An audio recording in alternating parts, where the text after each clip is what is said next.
Greetings, everyone. We are so lucky to have with us a most amazing guest tonight. Well, let me get his attention. Hey, Tom. Tom, are you there, Tom? See, you're busy What? reading. Greetings. Army of Darkness. Yes. Yes, Army of Darkness, with which you have What do a you great want? I'm deal to busy. do with. How you Well, doing, Bruce? I'm doing great. Thanks for coming and talk with me. This is a great, great treat for me. Um, before Army of Darkness, before Evil Dead, I knew about your work because you used to work for the Call of Cthulhu stuff too, and all sorts of like adventure things. It sounds like you have a That's quite the right. career of Yeah. amazing different things that you've been doing. But that's why I wanted to talk to you. It's one of the things I Ah. grew up with that really inspired me just looking at that art. Oh, I'm impressed. Thank you. Thank you. I'm flattered. I'm just wondering, does everybody just kind of focus on your Evil Dead and other things? And I know you're Well, a special effects prop master and so on. You have a huge, vast array of things you've done. I kept my copyrights to the Cthulhu stuff and my Evil Dead stuff, although that's been difficult to maintain. And uh, I've been doing convention appearances for 25 years, the horror and film conventions. And so I'll have prints of my Chaosium stuff and Lovecraft stuff and uh, Evil Dead, pages and artwork and stuff that I did. And uh, people come in for the Evil Dead guy, and then they say, "Hey, you did Chaosium too? That's the same Tom Sullivan." And yes, it is. Yeah, that's always fun to combine them and introduce people to both Toms. Well, well, I do see like the Evil Dead does have a whole bunch of overlaps with the Cthulhu mythos, sort of in a bit, since I guess you got a Necronomicon kind of book. Well, that you have to blame me for that. After we'd filmed Evil Dead, I told where the book is called the Book of the Dead or the Naturam Damanto or something like that, and I Mm-hmm. told Sam about uh, uh, H.P. Lovecraft's Necronomicon, which is not the book in any of the Evil Dead films. It's described as a complete. That book is like a textbook. It's not filled with illustrations and stuff, Mm-hmm. and it's like a history of of the whole thing. And then Sam just kind of went with it. And darn it, because my book is not the Necronomicon, and so I call it Tom Sullivan's Book of the Dead these days. Very good.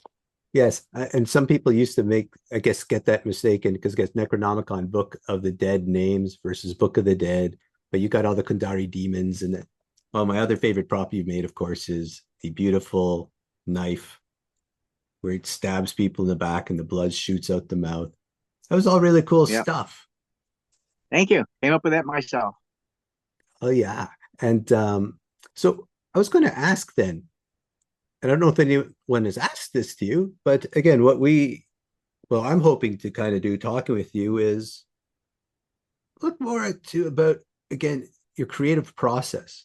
I'm a big believer that it's very interesting to actually understand how people think, how they were drawn into the art, what gets them kind of like this is exciting, things that sometimes, how to overcome creative obstacles, like all the different Hmm. things that you maybe even did to like, you forget it, not just Evil Dead, even the Cthulhu mythos drawings you were doing before. I said my favorite is still, I don't know if you have a favorite. I don't know. I still love the Asylum and Other Tales. I just love that Protoshock with holding that guy and flipping him around. Just so it's just so well done. So I don't know if you have any favorite pieces of work you've done, but even if you do, Boy, like what kind of gets your juices going and into all that sort of stuff? um, I'm actually pretty much equally proud of all my work. I, I, it's like, who's your favorite kid kind of thing. Yeah. I'm supremely happy with how well the Book of the Dead came out, since I kind of just pulled that out of my butt during the production of Evil Dead. Sam didn't actually need a illustrated book or anything. He just needed somebody to be looking at turning the pages and oh, ooh, ooh, wow, that kind of thing. And but being an illustrator, I felt the more I could bring value to the picture, I thought that would be a good thing. And so I spent my evenings after I prepared for the next day's special effects and stuff, and I'd draw couple more pages every night. And I based that on the story elements and uh, things that I wanted to see in a book. You know, what I didn't know anything about ancient Sumeria at all. Had no access to internet back then because it didn't exist, and uh, I'm not even sure any local library would have much history on the Sumerians, much less their occultic status or anything like that. Do I look comfortable, by the way? Because I really am. I'm You look really laying back in my comfortable. nice comfy chair, You, a you nice definitely pillow. do. Ah, good, good. I thought, well, since we're kind of doing a psychiatrist thing, I'll be laying on the couch. So, yes, Oh, there we go. Then I I'm the should be eating a child. sandwich behind you, according to what I see in the movies all the time. But don't worry, I won't do Yeah. that. And so anyway, but then my Lovecraft stuff, the Chaosium stuff that I did, I'm really happy with because that kind of launched my career in illustration. And I also was really the timing was great because Chaosium had only been producing games for a couple of years, like maybe 4 or 5 years, and hadn't really taken off the way it has now. And uh, so I got to go on the ground floor and kind of pave the way. And plus the assignments they gave me, I got to kind of come up with Chaosium's first version of various creatures. And Hmm. that kind of peaked with Sandy Peterson's Field Guide to Cthulhu Monsters. And uh, there, that was 26, like an encyclopedia of 26 of the most commonly uh, uh, uh, occurring Lovecraftian entities, and some facts on them. Originally, it was going to be flashcards, and so I started drawing them out on uh, pages of like a oil painting paper. Had a slight texture to it, and then he said, "Oh no, now we need them all full size paintings." And I said, "It's too late. They're going to be this size, so that's why they're so narrow on the pages, but it works." And uh, they were going to have flashcards with, I guess, with the data on the backside of it or somewhere. And but I'm really happy with all those crazy things because in Lovecraft, some of the descriptions are almost scientific. I mean, they're incredibly detailed and down to the number of little things hanging off of it and the pseudopods and all this stuff. And and then there's other creations that are like, and I'd be given quotes, from Lovecraft. And should I just try to describe the blasphemy I saw before me, I will go insane. You know, paint one of those, Tom. And so I come up with something, and that was fun. And some I love the Shoggoth that I did, and the Wendigo is really fun. And but I had a fun time doing all of them.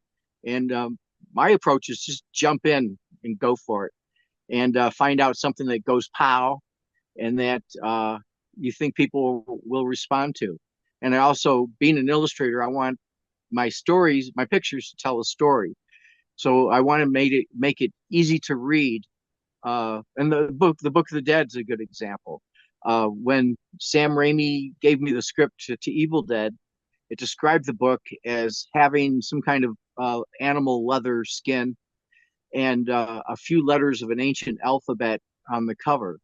And I had seen a movie called Equinox a couple of times, and which is also about five kids out in the woods, and there's a cabin, and they find a book, and there's some stop motion creatures and some supernatural, demonic things going on. And a lot of people have said that that was an influence on Evil Dead, and only me because Sam hadn't seen it at that time. And so I called Sam up when I read that description of the book and said, Sam, that's right, exactly what the book from Equinox looks like. So, we want to do something different. And also it sounded to me like if you looked at that cover, you wouldn't know anything about the book. And as an illustrator, I want things to read immediately. Uh, Advertisers and illustrators know, and artists know that you look at something and you've made up your mind in about a second and a half, something like that. But immediately, I like it. It's interesting, and hopefully, you can draw them in even more with more of the story, more of the things that are of interest going on in the drawing, whether it's the details and all of that, or something that suggests a story in the context of the picture. And so I told Sam that, well, the book's evil, right? And yeah, it's all evil. It's full of spells. And so Love I your thought, well, imitation of if you Sam look at the Raimi. book, yeah, that's my impersonation. Oh, that guy. Uh, and he, and so I thought, well, if you just looked at the book, if it's an evil book, there'd be something about it that you wouldn't want to even pick it up. And I've told this story many times, but at that time, the most disgusting, it still is, one of the most disgusting things I've heard of people doing was Ilsa Koch, who was the wife of a Nazi commandant of a concentration camp. And she was a sick little puppy uh, um, who was hung after Nuremberg, thankfully. And she would have prisoners skinned and turn their skin into curtains, lampshades, and book covers. And so I figured use human skin for the cover, but of course, just having a portion of the back you couldn't tell that really from a animal skin or something. So I needed a identifiable feature, and I wasn't going to put a schlong on the cover, although, as I comically say, a book with a handle isn't a bad idea. But so I chose a face, and I had a mold of all the actors from Evil Dead except for Bruce. He only had bruises on his face and cuts and stuff, so I didn't need a facial casting of him. But I did one of Teresa, Betsy, Ellen, and Scotty, Hal Delrich, and I think I used Hal's casting mold for that, and 5 or 6 layers of latex, pulled it out, glued it on with contact cement to a corrugated cardboard cover, and then smeared celluclay, which is a ground up paper mache on the interior to cover up the uh, the corrugated cardboard look, and put heavy duty cardstock, kind of like a store bought parchment, nice brownish color, and I bound that together with grocery bag paper that was like the binding of it that attached the bases of the pages, and just glued that in with some Elmer's glue or something, and then had that ready to go when we went down to Tennessee to film the film. And so I would take that out, that empty, unfinished book out at night, and add 2 or 3 more pages a night until it got done. And then Sam showed it in the film. I thought it'd be better to have something that the actors could react to, and and also show. And I based it on Da Vinci's notebooks, the artwork it is. And but once again, it wasn't required of me to actually do that, but I wanted to bring all I could to the film as I could. Another example of that is you mentioned the dagger that pukes blood. I had made the dagger, and that was actually fairly quickly done too. I had a piece of aluminum, and I took a big hunk of that celluclay and just packed it around it, and kind of shaped it like the head of the little alien chest burster, and then had a model kit of the human skeleton, one of these, can't, these let's talk kind of thing. And then I just took the bones out and stuck them in, and stuck the skull at the hilt. And one night we were getting ready to shoot the Shelley scene where she gets her arm cut off, her hand almost cut off, and then bites it and pulls it apart, and then gets stabbed with the dagger. And I thought, I could drill a hole through the mouth of the hilt of the skull, because the mouth is open like that, where the jaw is really distended, and put a little plastic hose in the back of that, and then have, if you filled it from a low angle, have somebody blowing some blood or some of our corn syrup blood, and have that puke out of the mouth of the dagger. Something else wasn't in the script. I brought it to the set, and there's a bunch of things like that. Like when Ash cuts Linda's head off, and her head falls in the foreground, and her body falls onto Ash. I had a dummy, a mannequin torso, and I made a stump and had blood tubes going through that, and I brought that to the set, and I said, "Hey Sam, when her body falls on Ash, have a close up of the blood stump squirting blood into Ash's face, and that kind of thing." Just surprised Sam and brought it to the set and uh, gross everybody out. It just makes me reflect on a few different things. You've given me like this is really, really cool. And it's some of the things I've always thought. And this is kind of the way I do some of my own creative things as well. But you're saying you're bringing a whole bunch of your experiences from other sorts of things like this film here or Alien and the chest burster and all these things. And you're taking like an alchemical mix and you're mixing it all together and creating something new and innovative that comes in, which I think is really cool. It's like, again, showing like, yeah, all this stuff. It's important to be creative by taking in creativity from others. So then you can actually bring it. But also it sounds like the interaction with the film itself, it's not like you're just building a prop. It's because when you created the book and you put a face on it, I have a feeling, you can tell me if I'm wrong here. There's a scene at the end where the book is burning and it comes to life with a face. It would never have been there if it hadn't been for you actually putting a face on the book in the first place. And how you're actually, the film is actually altering and kind of like, again, the alchemical dance with the director and his vision, but there's other stuff you're making happen because you're putting stuff in.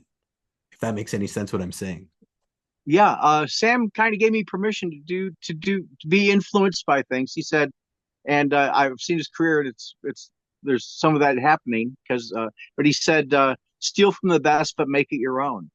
And there's bits from Evil Dead, where, for example, when Cheryl has just been attacked by the vines, and she runs to the house, and she's scrambling, looking, trying to reach up for the key to the door, and the camera is rushing in.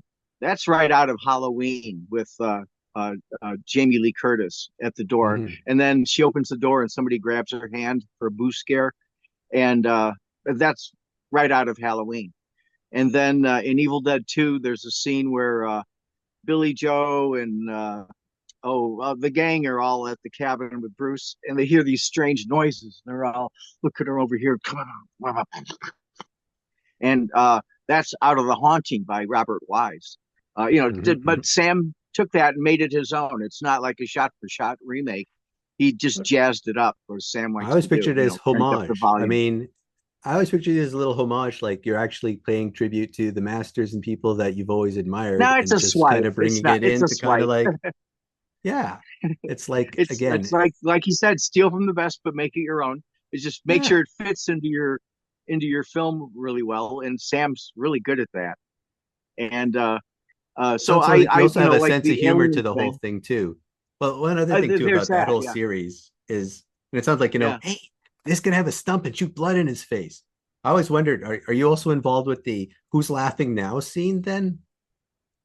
Uh Where he's like the hands about this Evil Dead oh 2, and the all the hands all the crawling him the around. page, He goes, all the who's books and all laughing that stuff comes now? alive. I didn't rig that. Practically the props guys did that, but I'm operating one or two of the books. They had Oh little yeah. wire handles, grip things, with a spring in it or something, and so you could squeeze it, and the book cover would open, and you'd try to have it so it could be laughing when they had added sound in later. But they grabbed a whole bunch of people. Everybody had one or two of these devices to cables or strings or hand puppet things to move around and make the room come alive. So we can show that Ash is kind of going crazy and everything. So I was a part That's of that shot, but wasn't okay. Sam had I come knew up you with were that there. one. but I think you're also kind of pointing out the whole concept of, I think, practical effects. And hey, I've always loved practical effects, but this is like very, very cool. It's a segue too. Maybe I'll bring in that I often like to ask people too. It's interesting because I know when we were talking about setting this up, you were saying like from a technological perspective too. It's like just have a phone, don't have none of this computer stuff and all that.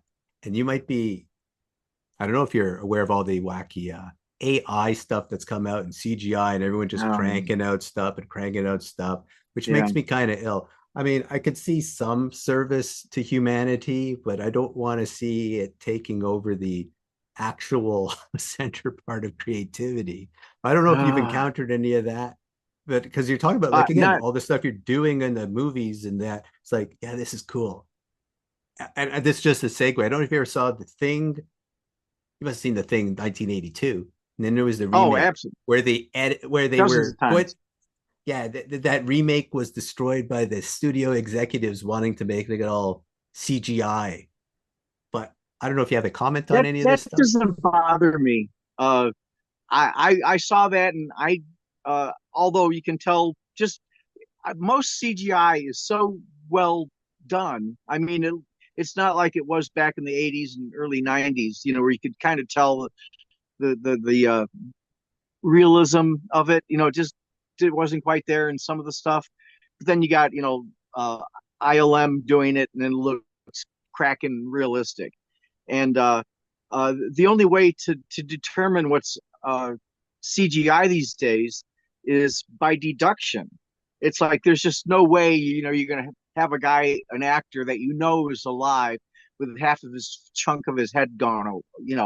That's some kind of CGI compositing, or Deep Rising, where some guy holds up his hand and it's partially digested, and there's little holes in it, but his hand is very much attached to him, and all that kind of stuff.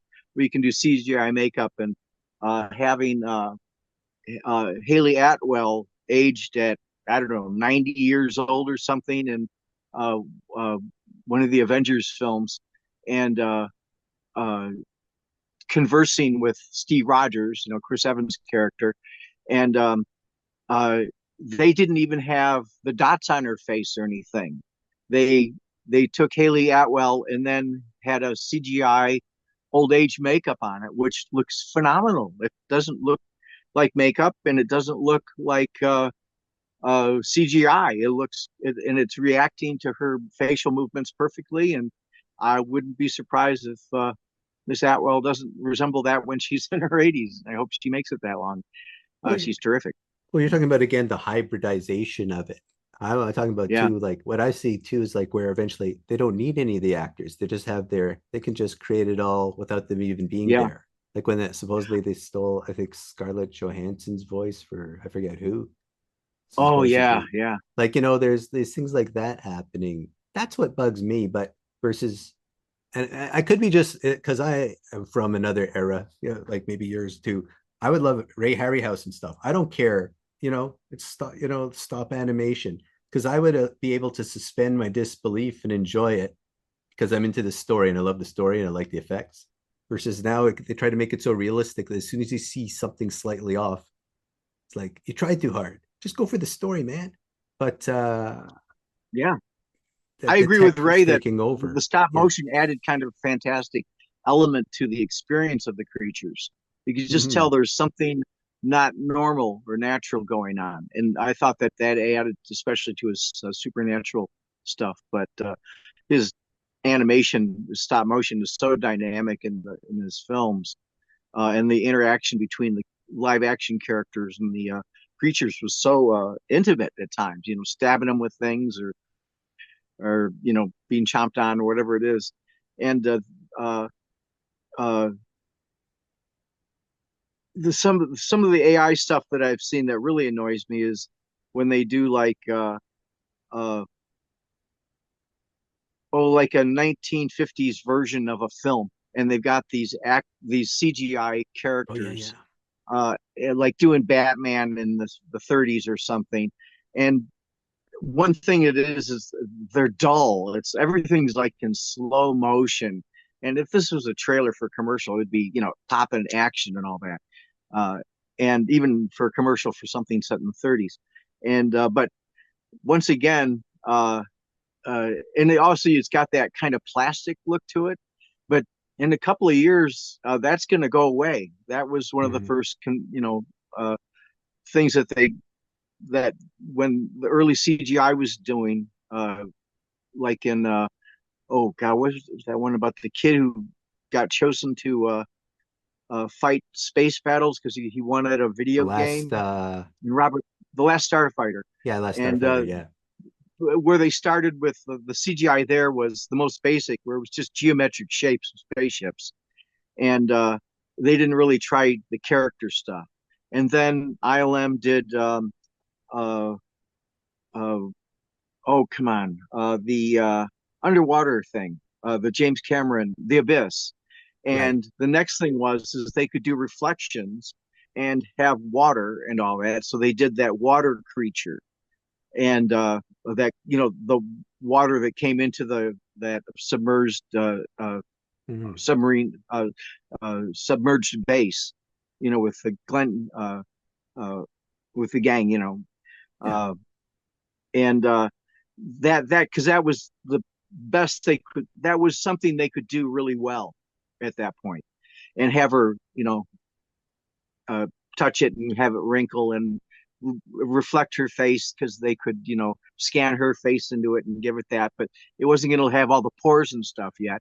And then it was weather with Twister because they could do that pretty well. And Mhm. then they made the big giant leap to dinosaurs in Jurassic Park. And I think what's going to happen, and I can't imagine where it goes after that, but they did it in Alien Romulus with the Ian Holm character, where Yeah. they contacted his estate, which is proper, and got they created a digital uh, Ash character. He's a different model, of course, and but it sounds like him, looks like him. Did a pretty good job, I thought. And but I think it's entirely possible we may see Jimmy Stewart at 30 years old in new movies, and Katharine Hepburn at 30, and Bogart at 45, and Clark Gable, and you name it. The estates will uh, be contacted, and if they approve of it, we might see them in movies again, even contemporary films. Well, hopefully they'll Steve actually McQueen contact doing the action stuff. estates. Yeah. Pardon? Hopefully they'll actually Yeah, contact and the estates versus that's I guess all the legal like the various yeah, movie yeah. companies go, well, we already own their movie, and who knows? It's very fascinating about rights that will be coming down the pike.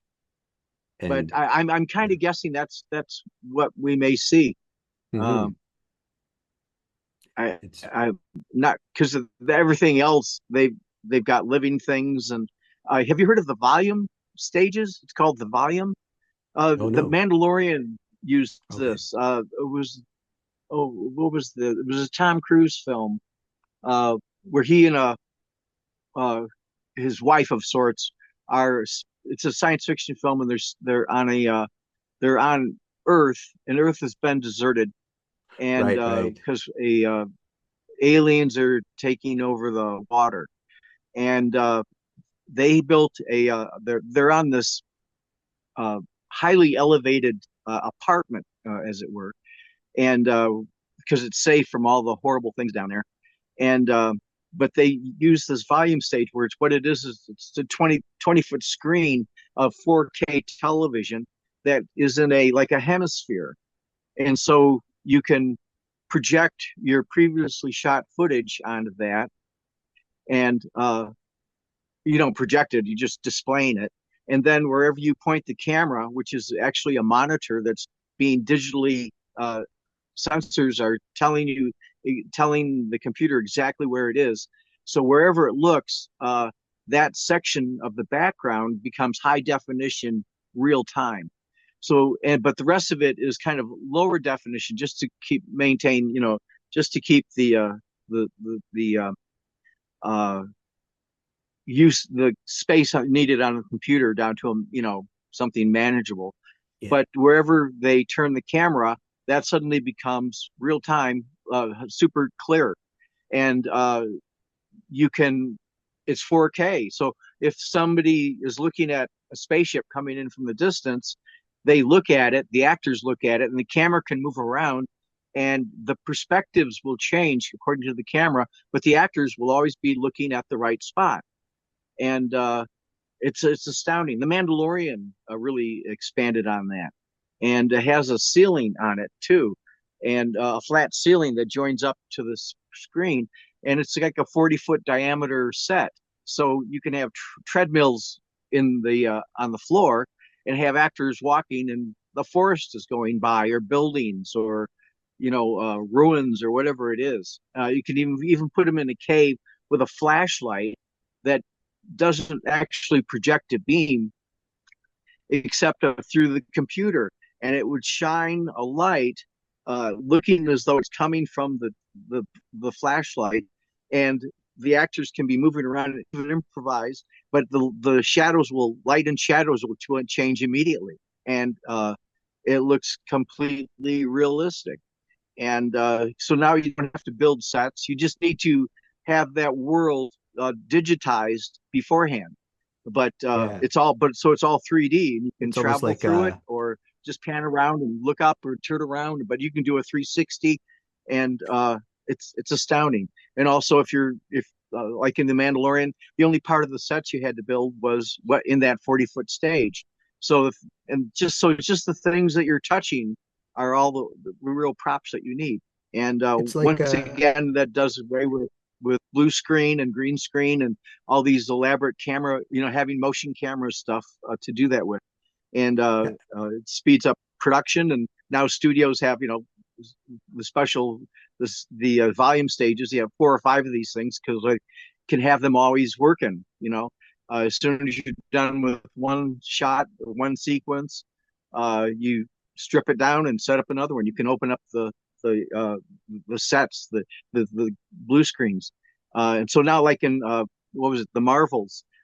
These characters are in a spaceship, and they are actually seeing them jump through these space warps, and it's surrounding them, So and they're on these gimbal stages, so it's moving, and they're bumping and everything, and it's adds to the realism completely.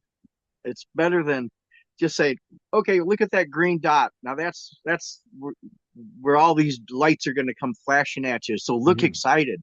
Well, now they actually are experiencing that, and I think that's super cool. I was gonna few things. I was just thinking, this is another step towards the Star Trek holodeck that'll eventually come down the pike one day. But Sure. it's also I used to do simulate. Well, I still do simulation for healthcare and all these sorts of things, and it goes way back to what you said earlier on with you wanted to make a book that would make the actors react, which just sounds like again Yeah. full circle, bringing what you're talking about. Because also, again, part of the thing as I say, is I'm more interested in your creative process, but also say you seem very Mhm. passionate about this. You talk about it like you're going, there's something about this whole thing about the reality and interacting and getting people to interact in this kind of like artificial reality almost that they can actually start to feel. I'm getting into it. I'm really getting into it. I'm just wondering why you're so passionate about it. Like what drives you about this? Because I'm hearing you like all the movies you're seeing and all the evolution of the field. You seem to be quite passionate about it. Um, I'm a geek. Can I say? I love that stuff. Saw King Kong, the first half of it when I was 5 years old, and I've been hooked on it ever since. Um, just the energy, the creative energy that went into King Kong hit this little 5-year-old boy and hundreds of thousands like him. And we decided, got to do that when I grow up. And I've been fortunate enough to not only meet Darlene O'Brien, the widow of Willis O'Brien, who Yeah, created yeah. supervised and created the special effects for King Kong, but Ray Harryhausen and Frank Frazetta, all my idols of the fields that I really enjoy. And in my case, meeting my heroes was a really good thing, and very touching. And I got some great stories with them. But it's finding out what works on me and trying to make it work for other people, I think is the challenge. And I didn't have a gift for artwork. The gift I gave myself was that I knew what I wanted to do. I remember in high school, somebody telling a teacher telling me, uh, you've actually got the golden ticket because you know what you want to do. A lot of people graduate college and still don't know what they want to do. And so uh, uh, back in my married days to Penny, she was going to Michigan State, and I worked at uh, a, uh, a sandwich shop, Hobie's, and uh, and I thought, instead of taking classes and literature and history and geometry and all these other things, I should be drawing and painting 6 to 8 hours a day, which is what I did. Because I thought it's what's in your portfolio. Nobody cares about the piece of paper degree that you've got if you've got a portfolio that won't, if you can't sell pictures, people won't buy your artwork. And so Hmm. that's what I did. And then I did my best to network. Now today with networking, if for example, either in artwork or in film, take your stuff to film conventions, horror film conventions, comic book conventions, and you can take your artwork in and show it to other artists and say, "What can I?" And there'll be dozens of them there. I mean, more than dozens of artists. I was just at the Motor City Comic Con yesterday, and dozens of artists there, happy to talk to you about. Here's some books to get. Here's some things you need to learn. Here, your anatomy isn't where it should be. That kind of thing. Learn how to draw hands better, faces better, uh, and give you advice. Or here's some great sources or some artists to look at for storytelling. How to tell stories just by close-ups, long shots, medium shots, that kind of thing, angles. Everything suggests a psychological mood, and so you start looking at things like that. Then that gives you the tools that you need to do all this. And in filmmaking, if you're interested in special effects or something, put together at least some photographs of your makeup and gore effects, or put it on a little CD and make lots of copies of it and give that off to people, because there are young filmmakers also going around looking for you. And like in Evil Dead, didn't get paid a whole lot, but holy cow, by the time Evil Dead was over, I had quite a reel to show people. And uh, there you go.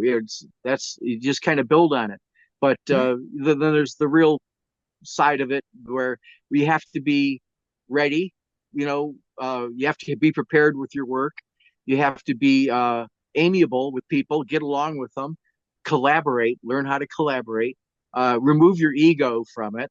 And so if somebody says, that's not what we're looking for, it's not a thing about you. It's just, well, then go find what they're looking for, and Hmm.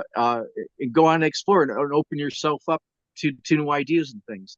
And that's really what the other skills that you need, and also be on time. In fact, be early, and be prepared, and be friendly, and don't talk behind people's back. It always Be a gets back to me. professional. And be a professional. Be there. Don't be a nuisance. Be valuable. Make yourself and your skills valuable to people, and make them so that, hey, let's work with that guy again, or that woman again, because I liked working with them. They bring a cool vibe. They had lots of ideas, and for uh, so what if we only took one out of every 10 ideas? That one idea just was kick ass. And uh, also, your assignment is movies and comic books and artwork and illustration is look at all the various artists throughout the history of these amazing industries and see what they've done and learn all you can about them. I've got gigantic libraries. In fact, you can see some of just the films back, but I'm Hmm. literally surrounded by uh, Blu-rays and DVDs, and I've got a wall of DVDs, of cases of DVDs. It's an embarrassment of riches. But I love stories. I love movies. Mhm. I'm watching a couple every day. I watched the Atom Project earlier today, Yeah. and a fun Ryan Reynolds time travel story. And have you seen that? He goes back in time to Yes, I he's have from the actually. future. I Yeah, watched too that's many. fun. And the little kid in there, his little played little Adam. His career's taken off. He's now start. He's they're filming season 3 of Percy Jackson for Disney Plus, which is a fun series. I love it. Mhm. Love it. I was going to ask you And something though, because something you said right at the beginning of your journey, where you said you had the passion, you knew what you wanted to do, but you said you didn't have the necessarily. Maybe I misheard it, or I'm going to say it slightly off. Something like you didn't feel you had the artistic skills yet, but you went and developed them. no, it didn't. It didn't come easy to me. Like some people can. At least that's the story is they can start drawing and it's really amazing right from the start. And that wasn't the case with me. It it took a good decade, 15 years before I got somewhere where I thought I could actually sell a drawing, and actually did. And it was still very very crude. I did some comic artwork for Power Comics back. There's an earlier Right. version of Power Comics, different Yeah, company yeah. completely, and not too good. Everything looks stiff and just not popping and all that. But once again, I stuck with it and Yeah, and I was going to ask just dove in. what gave you sticking with it? Because I often talk to people too, whether it's students or patients or friends, about often I feel the difference between a creative person and not is just taking the risk of bringing their thoughts into reality and just Mhm. doing it because you can't do it if you just think about it. But sometimes they're just afraid to do it or stick with it because, oh, it's not so good. And you're saying, but somehow you were able to just keep going forward. Did you have a trick or a technique, or you just saying, this is my passion. I'm just going to keep doing it and I know I'll get better. That's it. It's the passion. It's like I I just looked at the amount of artists out there and uh, knew I could do it too. And I boy, I remember just uh, I remember back in the I don't know the 70s or something. I heard that people spend 2 weeks a year in the toilet, and so I thought, well, that's 2 weeks I could be reading something. And Mm-hmm. so I would take in books on art that I'd get from the library, Yeah. Maurice Horn's comic book history, that kind of thing, and and books on anatomy and all this other stuff, and figure drawing and whatever, uh, Andrew Loomis books, stuff like that, and just study and study and study it, and copy the pages. And I've also kept like 99.99% of everything I've ever done.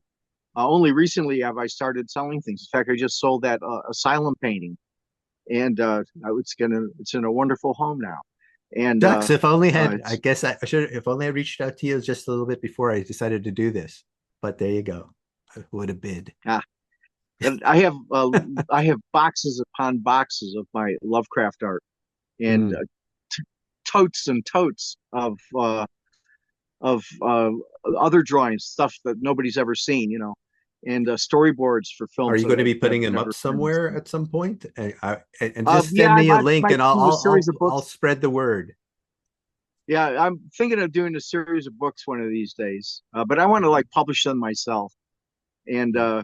uh, so I can control everything and also reap more of the profits. Because the percentage you get if somebody else does all that stuff is uh, plus also in today's world, as soon as you put something out there, it's being ripped off. It's tough being an artist in a world of thieves these days. Uh, Holy cow, it's so disheartening. And the if I had the money for everything that people had swiped from me, I'd be really really well off. Because those But Necronomicon, sorry, or the Book of the Dead knockoffs, they're all over there's many, many. I have a feeling you don't get a percentage of them. no, no, I don't. And I've discovered that lawyers are pretty useless, and Mhm. even if you win, which is next to impossible these days, because you sue somebody, they're selling their replicas on eBay or something, and you take them to court. Well, you have to go to their jurisdiction, which means you have to hire a lawyer there and again go travel there and spend the weeks or months or however long it is to do the court case. And you show up at court, and their their attorney says, "Well, let's look at you. You do your best to protect your rights to the artwork, don't you, Mr. Sullivan?" "Yes, I do." Well, let's look at Etsy, and DeviantArts and eBay. We'll put in Tom Sullivan's Book of the Dead, and oh look, dozens here, Mm. hundreds here, and more hundreds over here. You're suing my client. Are you suing all these other people? It's like, well, that's not economically feasible, and many One of these at a people in other time, one at countries, a they have to time. travel there, Yeah. and the judge will say, and this happens a lot, uh, Mr. Sullivan, I'm sorry, but you aren't doing your aggressive, I forgot how it's termed, but you are aggressive protection of your copyright. So your artwork is now public domain. Now that hasn't What? happened in court. My artwork is not public domain, but that's that's what would happen. And I had a lawyer who strung me along for 3.5 years and did nothing. Just kept telling me every 6 months, "Oh, this is part of the strategy," until I lost rights on things. And even if I'd won, uh, he's going to wind up with most of the money anyway. And it's actually dumb to be an artist these days, other than the creative rush you get from it. And it's a sad state of affairs. But uh, uh, I used to jokingly say, hitmen are cheaper and there won't be any appeal. But Yeah. We it do is not so advocate. We do not advocate discouraging. Noida. But No, no, no, no. no, but I but was going to but say for the people, yeah, it's one thing to make a fan made book or copy an art piece or something. Just put after Tom Sullivan. Like I copied Frank Frazetta's, but I also wrote, Tom Sullivan after Frank Frazetta on it. That's part of the it's like an thing, and I academic, never like, sold yeah, those. it's giving like But the proper but attributions, and often yeah, sometimes again, but I'm don't also a sell it. magician and stuff like that too in the old days. But we would always say like you'd always go to the creator of an effect or a thing, and you'd say, "I have a variation. Is that okay?" But that was what was expected. But now in that field too, everyone rips off everybody. But there used to be like Oh I yeah. think I don't know if it's what's happened. Maybe it's the internet advent, and again AI that just scrapes Hmm. everybody's art and thinks it spits it out without giving. But Oh, we and you used can to, buy and it by give you can take a attribution comic and book. Yeah, you can take a comic book and scan it and print your own copies of it and sell those, or illustration art, or you get some good quality prints. You can print your own now and sell them, and you're stealing from the artist who created it. And don't do that. That's so uncool, and yet it's really widespread, and it's so disheartening. It's boy, I worked so hard to do this stuff and create all this stuff, and just to find out that just people going "f you" to the creators while they're making well, money off of it. well, all I could say is this is part of the reason why I'm doing this series too, is to reach out to people I know I've always admired, like yourself and the art you've done, and just I'm going to spread the word. Maybe like why not? I know it's not getting all the finances in, but I hope there's people like myself, and I'm sure I'm not alone, who admire people like you who have done all this. It doesn't necessarily bring in bread, but hey, um, yeah, I really don't like how sometimes our society is treating the artistic and creative people of our world and just I have to ripping tell them you off though, constantly.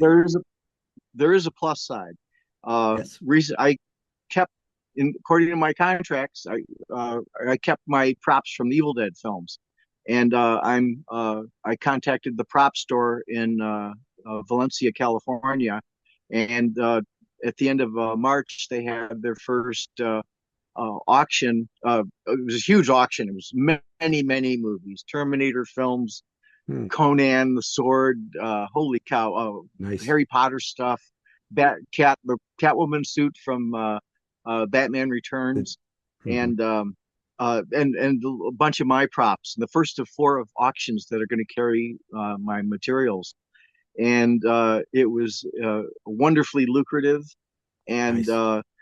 dealing with the terrific people at the prop store who are geeks themselves. They love what they're doing because they get to see, Christopher Reeve Superman suits and Michael Keaton Batman suits and George Clooney Batman suits and weapons from Starship Troopers and swords from every cool movie out there, and old stuff and new stuff. Charlie Chaplin's tramp shoes just sold at that auction, Wow.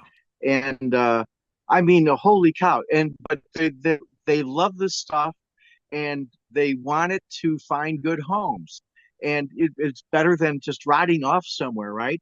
And the uh, the studios also have huge wealth, and they're throwing this stuff away. Like I remember, like Jack Kirby went through this ordeal with Marvel Comics trying to get his artwork back, and it turns out they'd been throwing it away all these years. It's like, do you know the fortune that Yeah.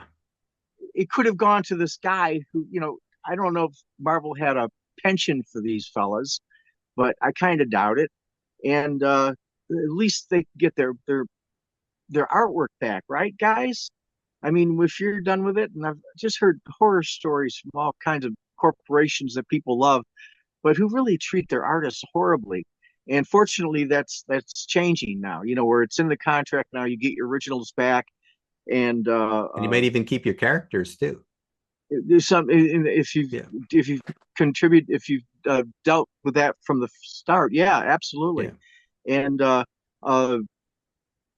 I just hearing about artists who everybody loves, everybody knows, but they're starving. Like uh, uh, uh, uh, Siegel and Schuster, who created Superman.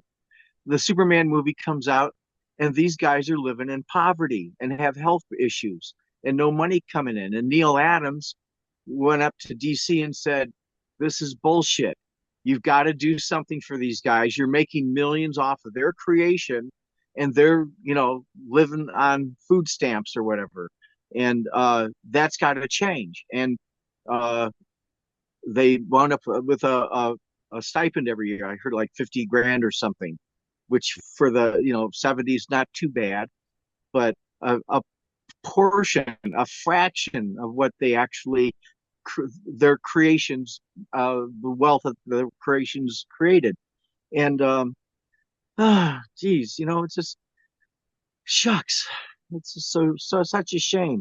And also, like people like Willis O'Brien in the Mhm. credits for King Kong, he's credited as chief technician, which doesn't what does that mean he's the guy who made sure the plugs were all plugged in for the lighting equipment? I mean, it doesn't describe Yeah. anything he did at all. And in all the promotional material, it didn't say, and King Kong, created by this wizard of special effects, Willis O'Brien. We didn't find out about him until like the 50s, in 60s with Famous Monsters magazine. And so here he's Ackerman. struggling with Yeah. his career, yeah, and Forey Ackerman, who met him, and also Ray Harryhausen and Ray Hmm. Bradbury. They were all three buddies, like out of high school. At least Ray and Ackerman was a couple years older, but they hung together and they recognized the genius of these three very diverse people, and we're friends to the ends of their lives. And uh, it's just that poor Willis, he's I got hired for the Lost World, the Irwin Allen version, and had Hmm. designed all these immense stop motion animation sequences of stampedes and all these action things. And then what they do, though, they put his name on the credits and then used real lizards, which were brutally treated on set. And it makes me mad and upset and pissed off at things like that, because Well, there's only a couple of photographs of Willis with his artwork for these things, for what the Lost World could have been, but of course it would cost money and take a year or so to do the effects. and they wanted it shot that day, and oh shucks, it's just a shame that I understand the financial problems of producing a large film, but these films would have been performed even much more amazingly at the box office had they not looked like they were done on the cheap. And that's Well, yeah. and also And just to honor these amazing people I is so 100% agree with important. you. It brings up my last kind of area I just wanted to ask. And again, I always say this is an area like it's as light or as far you want to go into it.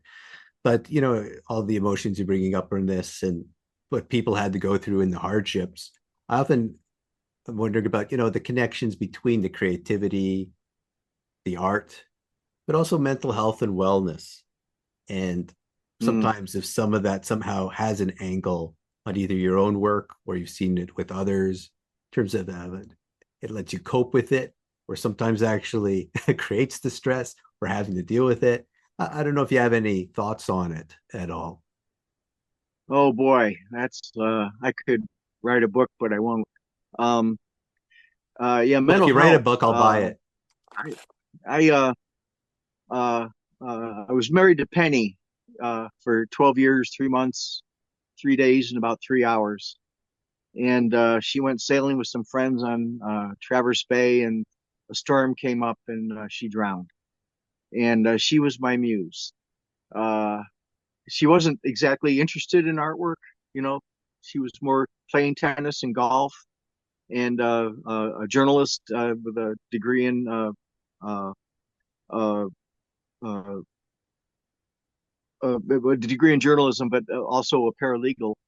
And so she wrote for a company called Americans for Effective Law Enforcement, which was she would study court cases dealing with police and security people, and where they screwed up and got sued by for mishandling people or whatever it was, whatever the issue was. Very valuable publication, and but that kind of took the wind out of me. And she died in '87, so it's been many couple several decades now. And uh, that kind of I kept drawing and painting, and we're doing stuff with Chaosium and smaller films. She died after Evil Dead 2. In fact, she's had a cameo in it. But she died about a half a year after we finished Evil Dead 2. And then my dad was kind of old school, an insurance salesman, and always assumed that I was going to take over the insurance sales business. And so even after Penny died and I moved back to Marshall, where I live now, uh, took me out to dinner with mom and said, "Gee, I know you like doing your drawings and everything, but I'd send you to school so you could learn how to be an insurance agent," which was I had no interest in or capacity for that.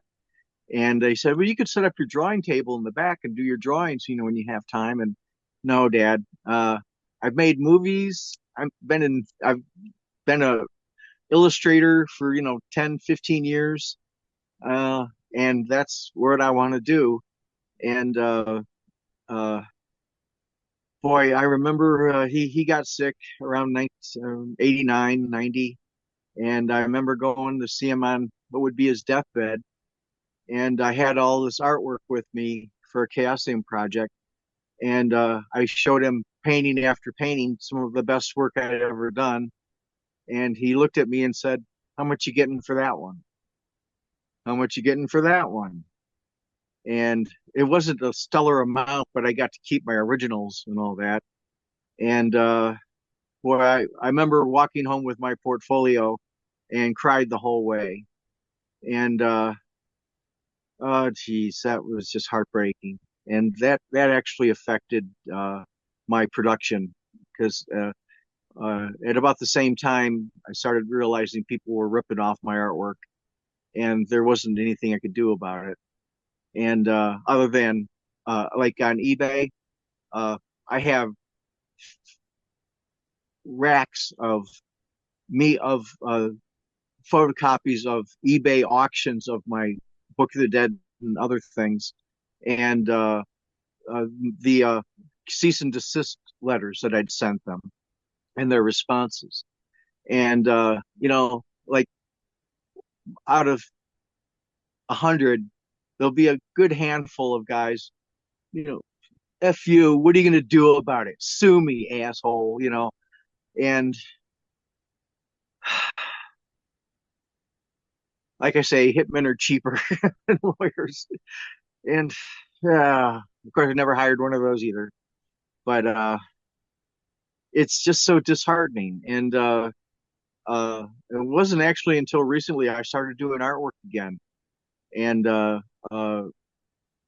I uh, I have a huge stockpile of what I've done for Chaosium and other things, but um, to tell you the truth, I'm so disheartened with the industry and frankly humans at this point, the shape the country is in, and all that, uh, and just the meanness of the internet, the cruelty actually, and boy, it's just hard to keep going with so many things just kind of getting in your way and dragging you down and just beating the crap out of you, and nobody's actually laid a hand on you, not physically, but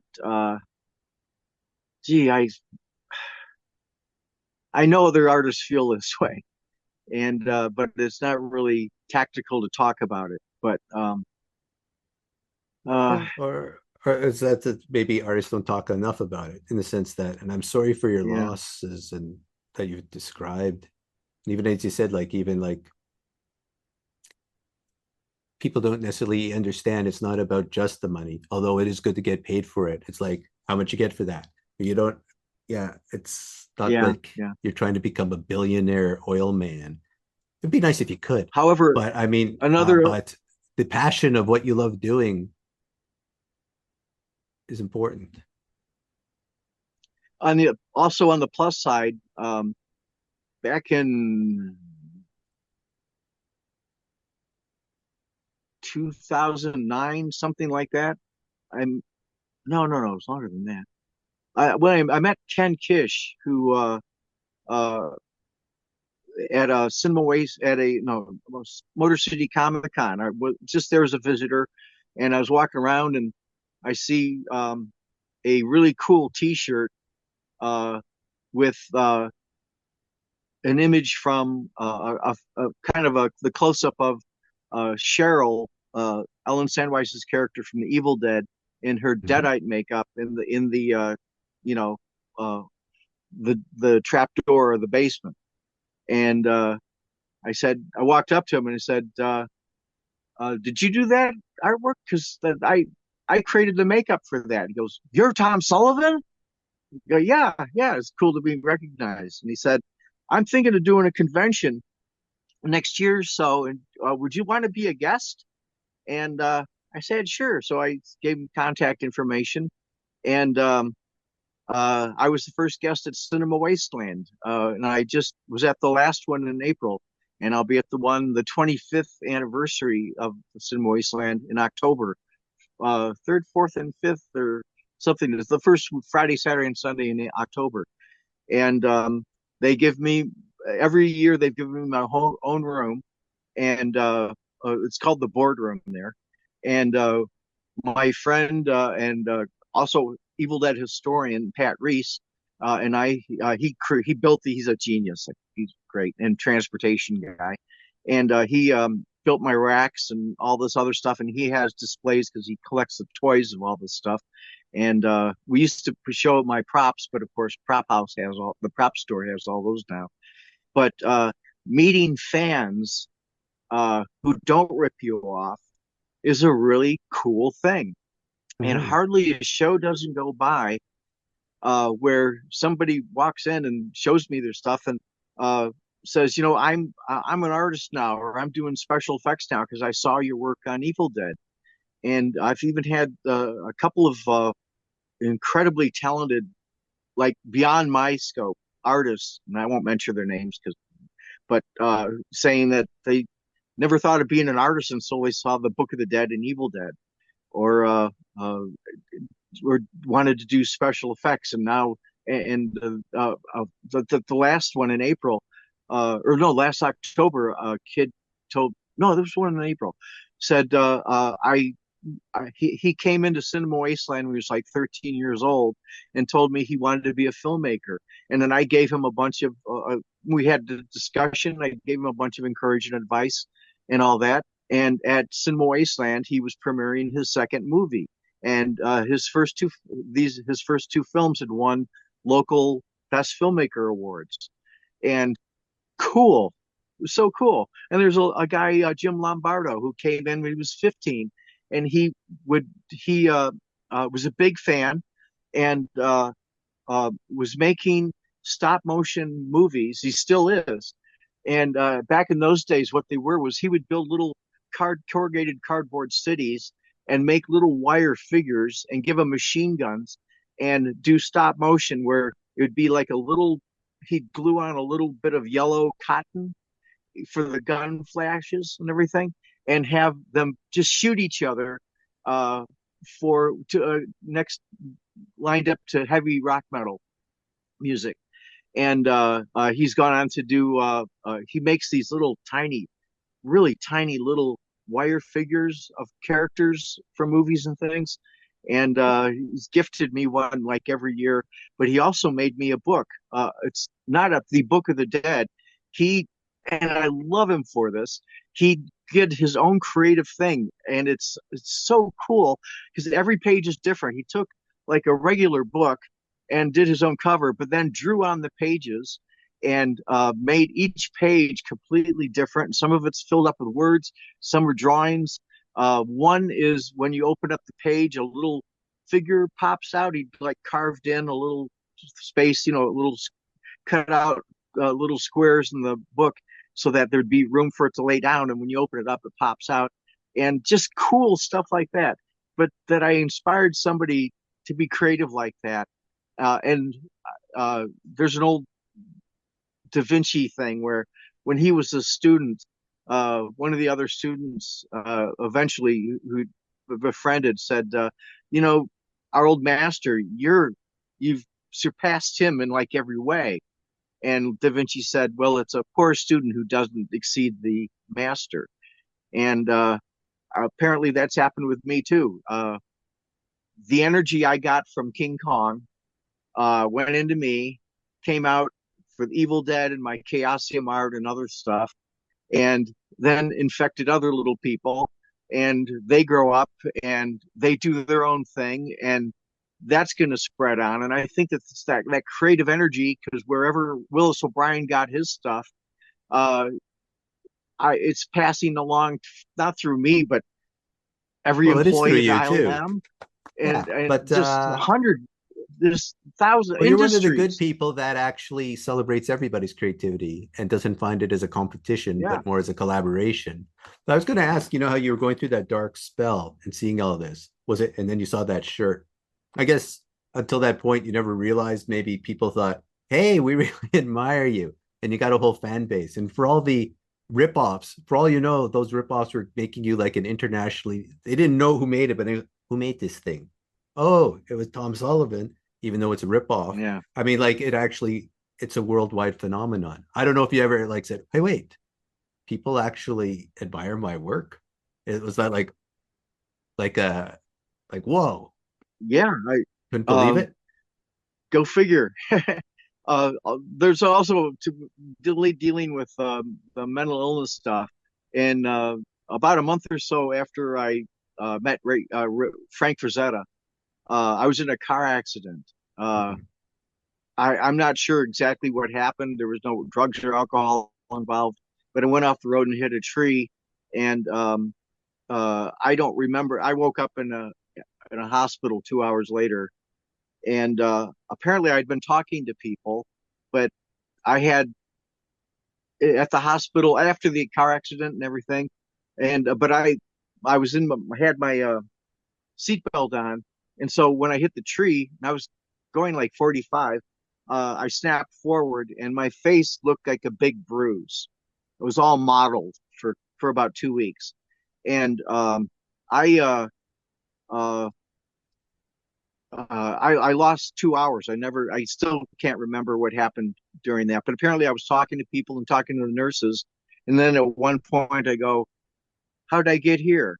And the nurses thought that was funny because I just been talking to them, but something wiped my memory, and I got that story later, uh, about the nurses, and I was out of the hospital 20 minutes later. My mom picked me up and from the hospital in Battle Creek, and uh,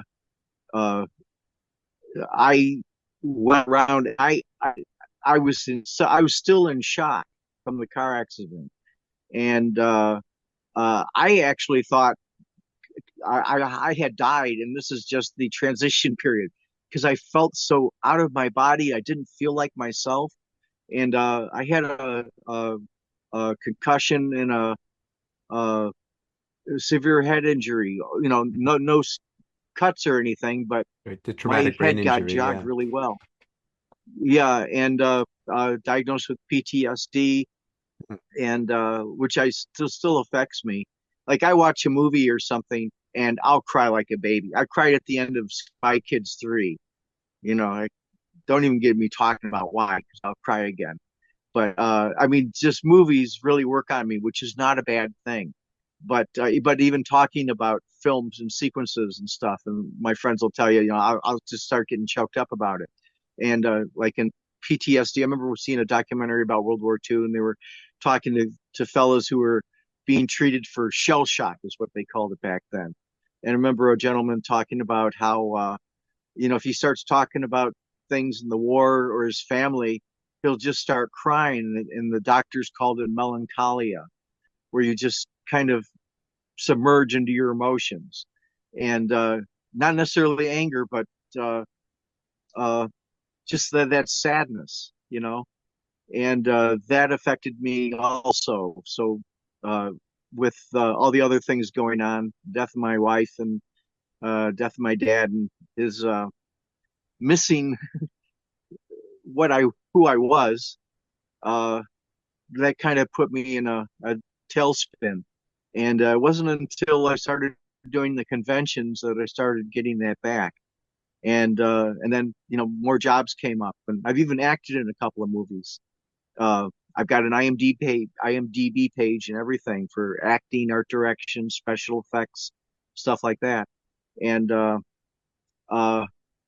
and I'm proud of the work I did.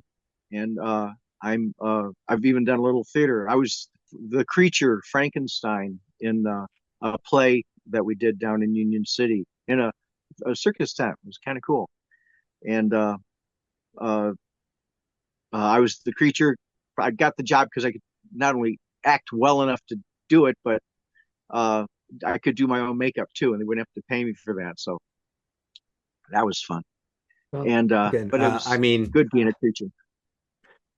one of my roles is that's one of my areas treating PTSD and trauma and veterans and first responders and so on. So I'm glad you Good actually were for able you. to start to, again, I say it's not like it goes away. It's more you incorporate it into yourself, becomes part of your tapestry. But it sounds like, so I would say too, is like getting back into community, engaging with people. It sounds like the conventions and finding fans, but it's again, reconnecting back to your passions and your creativity seems to have really done a really good turn for you. I'm glad you're back Yeah. into the action. Thank you. Thank you. Yeah.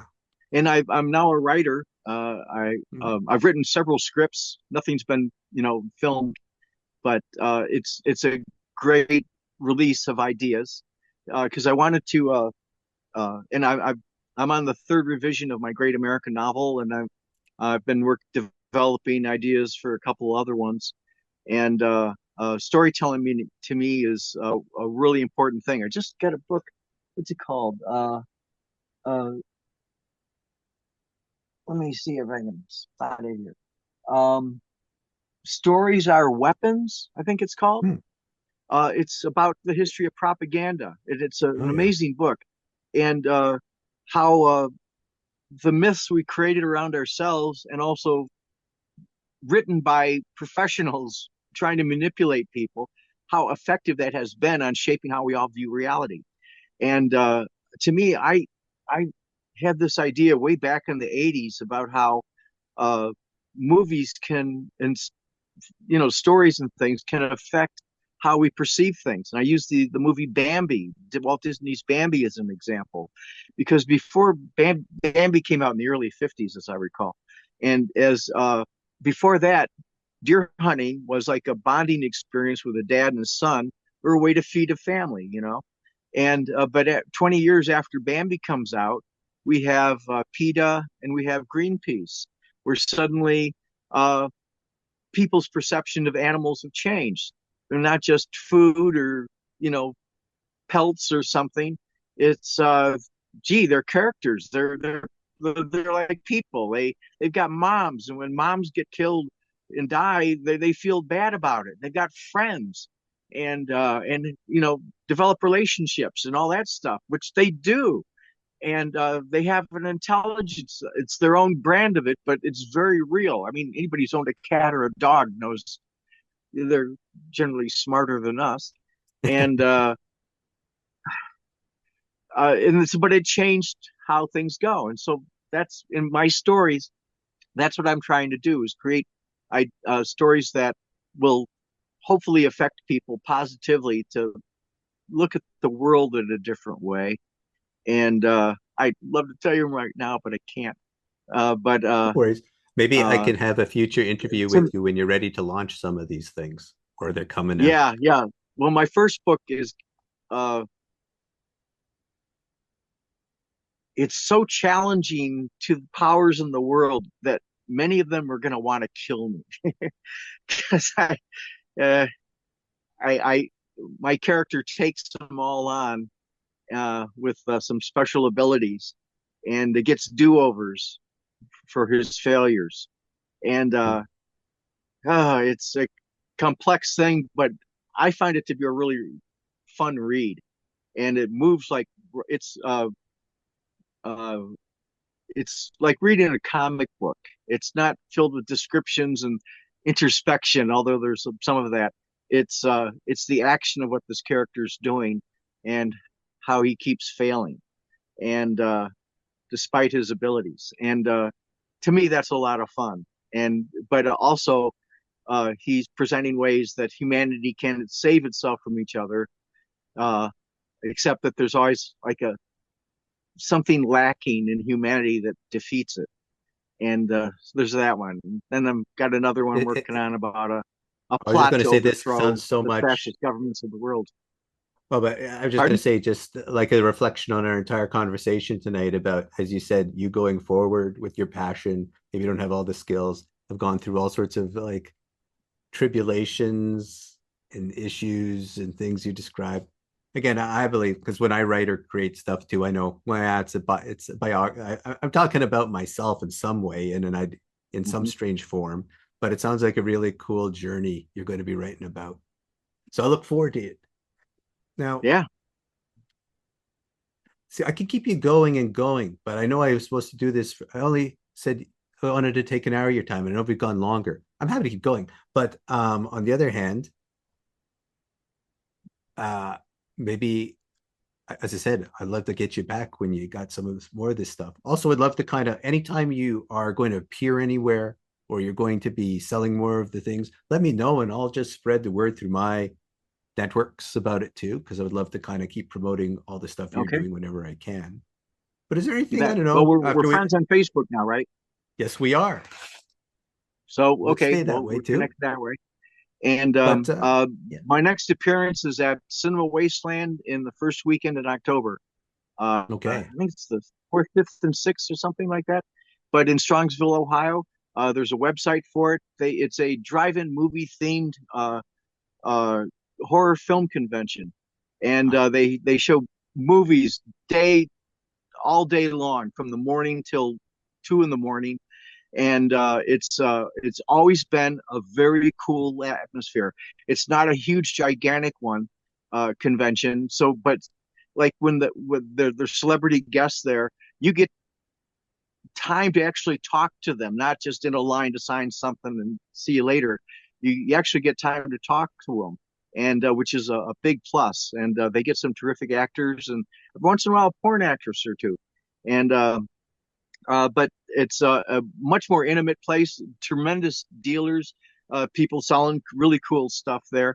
And like I say, it's the 25th year, and I did almost all of them, except for during the COVID thing. I'm pretty sure I caught COVID in January of Hmm. 2020, and I just thought I had the flu from hell, but I just stayed away from everybody because I didn't want them to catch it. But I struggled to breathe, and I had a headache, couldn't go away, 101 temperature for like 3 weeks, and Yeah. just achy muscles and all this other stuff. And I never went to the doctor. I just thought, I'll just drink plenty of fluids and get lots of rest. But I was so afraid. It was so I had to struggle to breathe, and I was so afraid of suffocating while I slept that I would just stay up and watch movies until I just passed out, and wake up with the TV still going. And oh shucks, it was terrible. And so I didn't. And then of course, then what happened was the anti-vaxxers and the people who, oh, don't wear a mask, it's stupid, be a man, whatever that bullshit. And so I didn't want to go back to conventions if there's going to be people stupid enough to show up and infect everybody at a couple Hmm. thousand people at a time. And but about a year or so ago, I started coming back to some Wasteland, and I've done some other things. It just did a an appearance with Pat at the Lorraine Palace Theater in Lorraine, Ohio, Oh and yeah. beautiful old theater. And they screened Evil Dead 1 and 2, and I gave a half-hour talk and sold some prints and met lots of people, and including one or two that said they're doing what they do now because of me. And uh, that's so cool. That's just filmmakers don't normally get to meet their audiences, Well, you know, see, unless you we're all coming out. We're all coming out sneak now, into the including theater. me. And I came out Great. actually because of the Cthulhu art. I love Evil Dead too, but it's interesting because Yeah, you again, mentioned that. Yeah.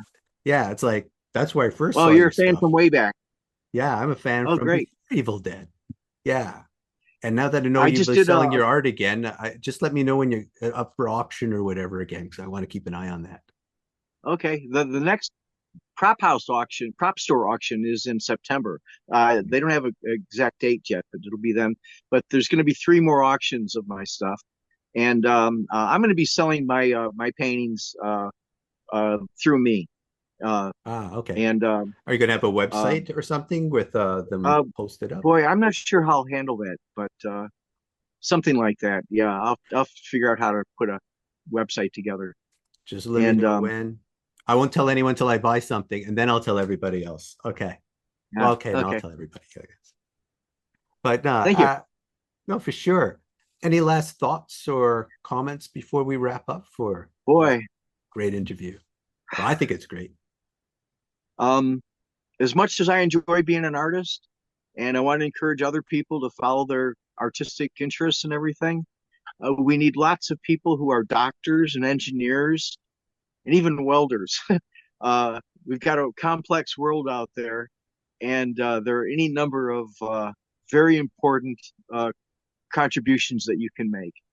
And uh, try to find that golden ticket of yours. Find out what would make you happy doing what you want to do, and and then follow it. Just a deep dive into it. Learn all you can about it. Talk to people who've already been along that trail, and read books about them, and try to meet them if you can, and pick their brains and everything. And my brain is happy to be picked at conventions, in the proper conditions and all that.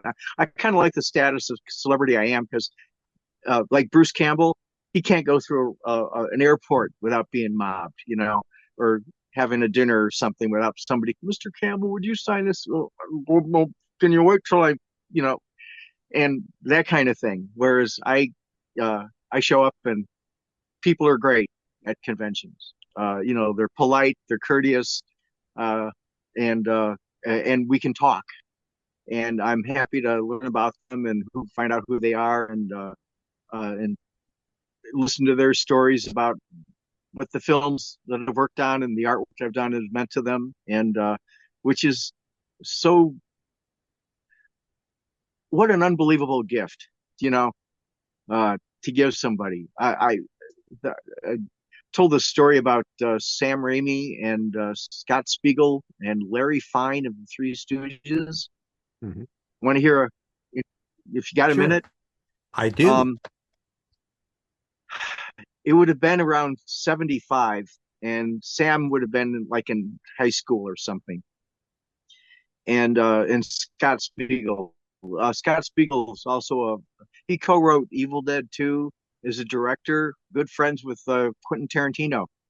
Tarantino stayed at Scott Spiegel's, lived on his couch for a couple of months uh, when Quentin went out to L.A.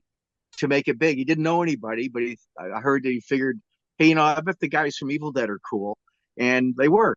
And Scott threw a party and had introduced him to Quentin Tarantino's producer. Is it Lawrence Terman? I can't remember. I hope I get that right. But anyway, but introduced him to the guy who was going to produce Reservoir Dogs with him. And so anyway, back in 75, Sam Raimi, Scott Spiegel, huge Three Stooge fanatics. I mean, just ate it all up. Could quote lines, knew the whole things. You've heard the term fake Shemps. Maybe you've seen it in the credits Yes. of Evil Dead. That's Shemp Howard. He had died during the production of one of, after he took over for Curly, after he had passed away. Hmm. Shemp took over, and he died during the middle of the shooting of one of the shorts that they did. And so they found some guy who would put on a Shemp wig and come on, Shemp, and he'd walk out with his arm up so you couldn't see his face because he didn't look anything like Shemp, and just walked out and filmed a couple of shots that they needed uh, to finish the film. And that became known as a fake Shemp. So when Sam's making a movie, especially in the early days, and you can't get an actor back, you shoot him from an angle, or put him in a wig and double for uh, Betsy Baker or somebody else, and they become the fake Shemp. And there's a list of the people who did that, because you got to get the film made, right, and not everybody's always available.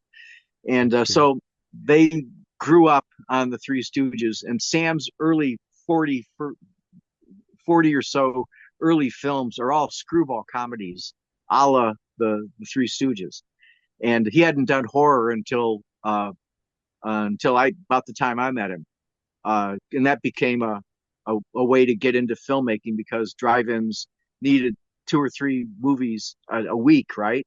And the last two usually were lower budget kind of things. And so if at least we get into a drive-in theater in Texas for one weekend and say we made a feature film. Of course, Evil Dead surpassed any of that expectation. Of course, And Army of the but Dead does have I always remember the skeleton battle. That was definitely the Three Stooges. There's so much in oh there. yeah, oh I sure, mean, yeah. As the movies, as the Evil Dead it's films everywhere. go along, they Yes. you can see Sam getting back into the Army of Darkness is pretty much a Three Stooges show. It's goofy. There's really not scares in it. There's monsters and things, but there's not really a scare in it. Evil Dead 2's got some nice creepy stuff. Evil Dead 1's more dark humor horror. But and then if you ever see Within the Woods, the horror film, the short film we did to raise money for Evil Dead, I did the effects on that too. That's pretty much hardcore horror. Uh, there's some cute things in it, but it's not really a comedy or a satire or anything. They're trying to show potential backers that Sam could make a film that would scare people, and it definitely did that. And I supplied the gore for that too. And so anyway, they wanted to that they found out that Larry Fine and Mo Howard were the last two surviving uh, of the Three Stooges, and they found out that Larry Fine was living at a rest home in in Philadelphia, and so they started a uh, pen pal relationship. And Larry writes them and says that I me and the guys were some of the most famous Hollywood actors, because any country that had a sound projector they made a translation, a dubbed version of the Stooges for them, because everybody loved them, and the Stooges kept Columbia Pictures alive. The Columbia Pictures could make their A movies because the profits that the Stooges were making and not paying them for. And he said, it's just a shame because nobody even knows that I'm alive anymore. So says Larry. And so these kids and Larry come up with an idea. And at that time, Sam lived in Franklin, Michigan, a suburb of Detroit. And back then, there was the Bill Kennedy matinee showtime, something like that. And from 1 till 3, Bill Kennedy, who was a former actor, uh, uh, kind of like the guys in the background kind of thing, maybe one line a movie kind of thing. He's most famous for doing the voiceover for George Reeves' Superman series. Oh yeah. Superman from the planet Krypton, who disguised as Clark Kent, mild-mannered reporter for the Daily Planet. You know, that's his voice. And Hmm. so now he's in his 70s, and he's got an ascot and the cigarette holder, and he he would have he would host the show and show movies from the golden era of Hollywood. And usually these run an hour and a half, so there'd be time for commercials and then call-in portions where Bill would talk about meeting the actors and maybe some stories about the film or something. And but people would call in and talk about the movies. And so one day he gets a phone call, and I don't know if it was Scotty or Sam, but they say, Bill, we got some bad news. Larry Fine of the Three Stooges has passed away. He was living in a rest home in Philadelphia, and darn it, we loved him so much. And uh, Bill, had met them along the way and stuff and talked about it.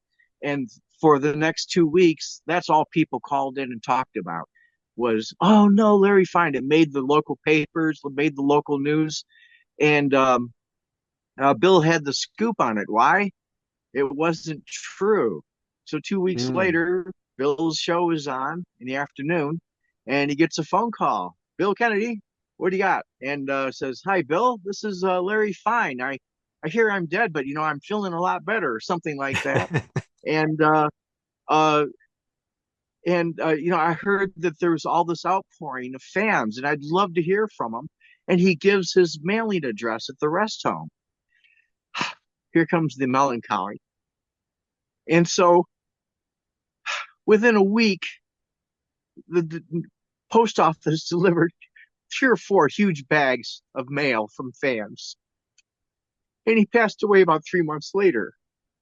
And all I could think of is what a cool thing for some kids to do. Is this like Mission Impossible, where you create a reality for somebody to get the desired result? Hmm. And not Hmm. a crime. They didn't break any laws.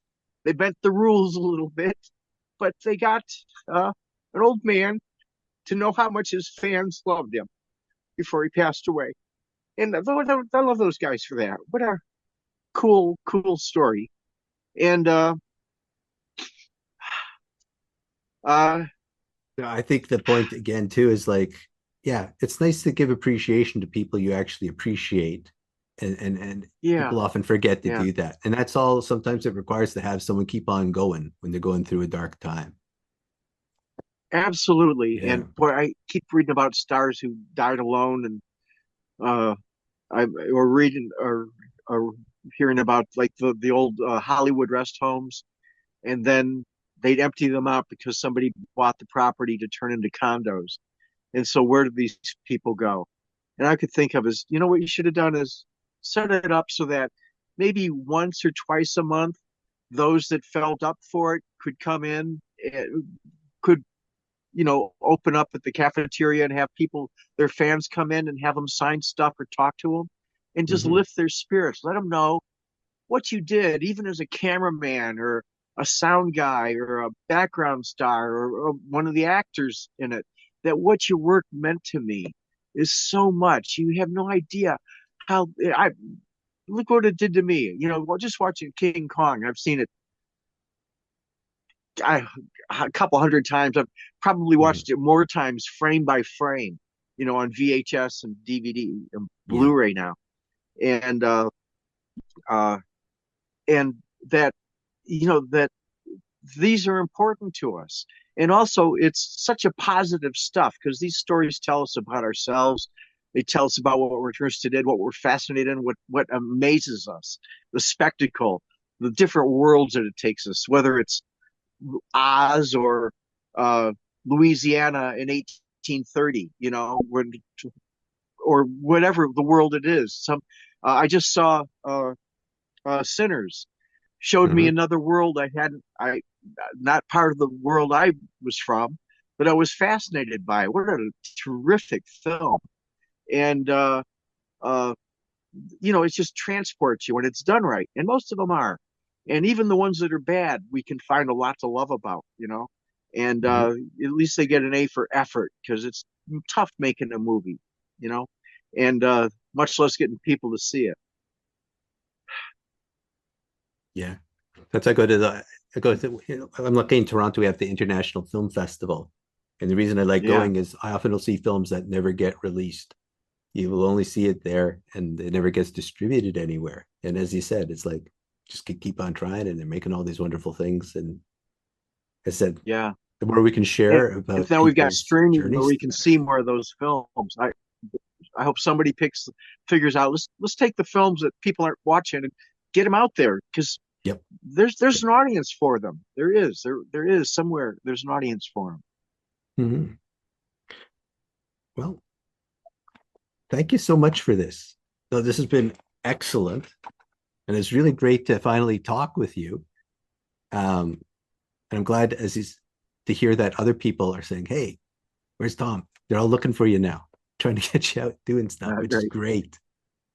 great. Um, Thank you. thank you very much. And I said, look forward to hearing what happens with you next. And I'll keep my eyes out for all your appearances, artwork, and so on. And I said, I'll share it too with everyone I can. Thank you, Bruce. We'll keep in touch. All right. Thank you. Well, now back to what I was doing. Okay. Have fun reading. Oh, Ash is kicking ash.